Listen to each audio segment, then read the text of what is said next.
Ito na yung mga natipag na naman ng mga Jetta.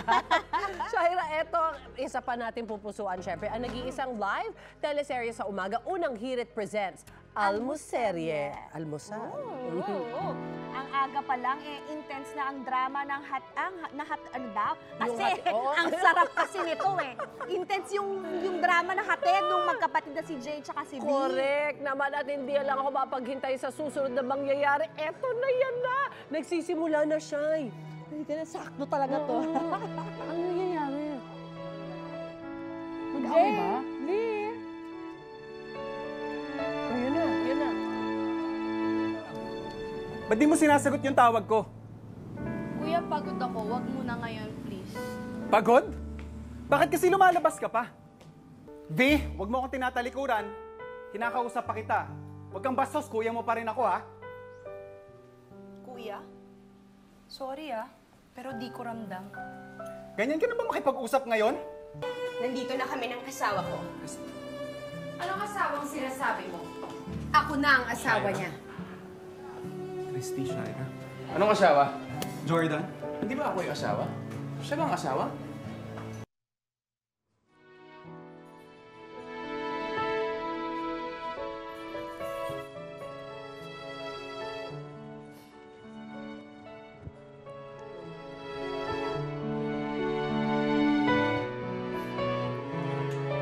V, talaga bang ipagpipilitan mo ang gusto mo? Hindi ka ba talaga makikinig sa akin? Kuya, isa lang naman ang gusto ko na maramdaman kong hindi ako mag-isa. Yun lang.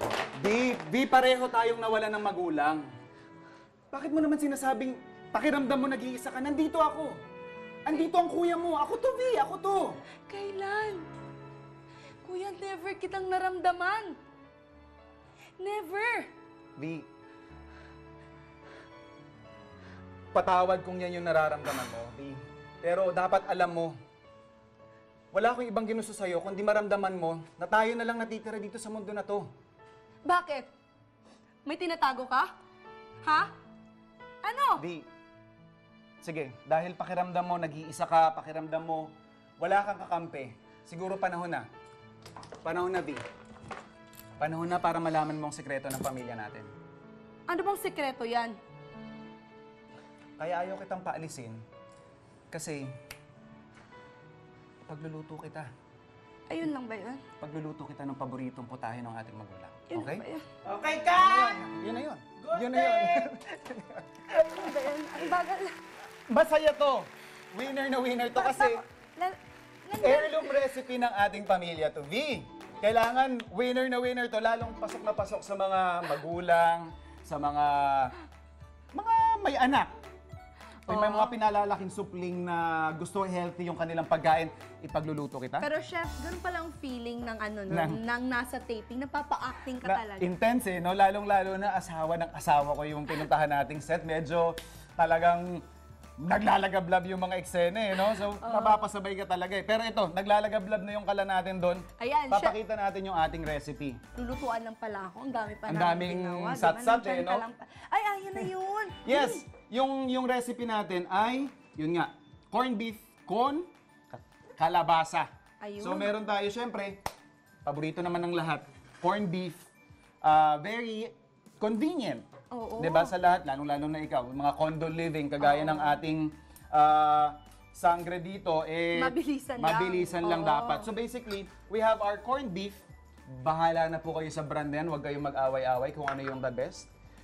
Pero kung ano man yung brand ng corned beef na gamit nyo, igigisa lang natin to. Layo-layo ka ng konti, Inay. Oo, parang...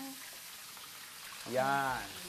Tsaka chef, ano to chef parang paborito ko tong breakfast. Oo naman. Pag ito yung breakfast ko, napaparami talaga ako ng rice chef. Talagang gustong-gusto ko siyang kinakain. Pag kinakain mo to ng breakfast, ano to, with rice? With rice, of course. Parang yung corned beef chef, bukod sa tinapay, masarap siyang ipalaman sa tinapay. Yes, of course. Masarap din siyang ipares sa kanin. Of course, di ba naman? Ako personally, pandesal, talo-talo na to So yun lang, yung typical corned beef na igigisa natin sa sibuyas at bawang. And then, ito kasi yung mga magpapasustansya dito. Chubi, no? Yung ating malunggay, Ay, at saka, syempre yung, iba. Ang, ano para to? mas Mais. filling siya, maglalagay tayo ng ating corn. Oh my gosh, first time ko itong nakita mga kapuso. Never in my wildest thought na pwede pala itong ganito, mga kapuso, kasi healthy na. And, Masarap pa. Of course. Hindi, tsaka yun nga, yung concept kasi natin is yung parang mas nakakabusog. Mga kapuso, dun sa mga nagda-diet, kung hindi po ninyo alam, yung corn kasi, mas matagal kang feeling mo busog kumpara sa kanin. And ito yung ating medyo Oh my gosh. par-cook na natin na Chef, alam mo bang paborito ko yung kalabasa Kalabasa? na yan? Oh. Oo, kaya kong magbuhay isang buwan, yan yung kinakain ko. ano yan? Gisado, may gata, may karne. Kahit ano, Kahit chef, ano. basta may itlog. Pag ganun pala kahit yun. ano basta may itlog. Pwede rin to, may torta. Oo, Tortang masarap. kalabasa.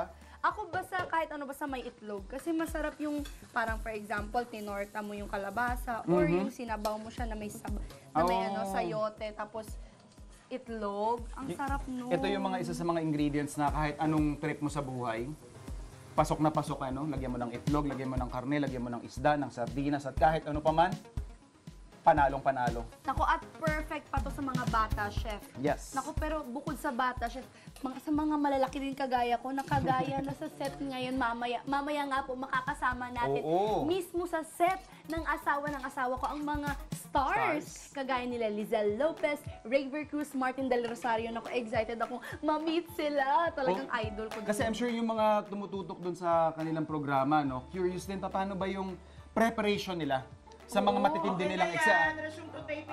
Ay, taping na daw, chef. Tama na. I-off mo na Patay muna na yan, natin. chef. Tara Patay na. na tayo. O, tara.